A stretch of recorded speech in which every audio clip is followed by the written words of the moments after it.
దానికి ప్రజలకి పేదవాడి పక్షపాతి ప్రభుత్వంగా ఉన్న మన ప్రభుత్వం సంక్షేమ కార్యక్రమాలు ఎక్కడా లోటు జరగకుండా అభివృద్ధిని కూడా చేస్తూ మన బీసీలకు ఇచ్చిన మాటతో పాటు ఈ ప్రాంత అభివృద్ధి కోసం కూడా రాష్ట్ర ఆర్థిక పరిస్థితి సహకరించకపోయినా అభివృద్ధిలో ఎక్కడా గుర్తుపడకుండా ఉండే విధంగా ఈ ప్రభుత్వం చేస్తుంది. కాబట్టి మీరు పిలిచిందే తరువుగా మీ గ్రామాలు మీ మండలాలలో వేలాది మంది పబ్లిక్ వస్తారు.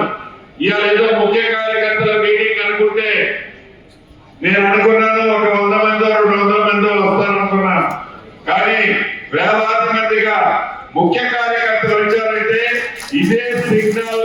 రేపు కామారెడ్డి మీటింగ్ అద్భుతంగా జరగబోతుంది అనడానికి నిదర్శనం ఈ మీటింగే. కాబట్టి కాంగ్రెస్ సైనికులమైన మనందరం చిత్తశుద్ధితో ఈ మీటింగ్ ని జయప్రదం చేసే దాంట్లో మీరందరూ ప్రతి ఒక్కరూ కంకణం కట్టుకుని పని చేయాలని చేస్తారని మనస్ఫూర్తిగా మీ అందరినీ కోరుతూ జై కాంగ్రెస్.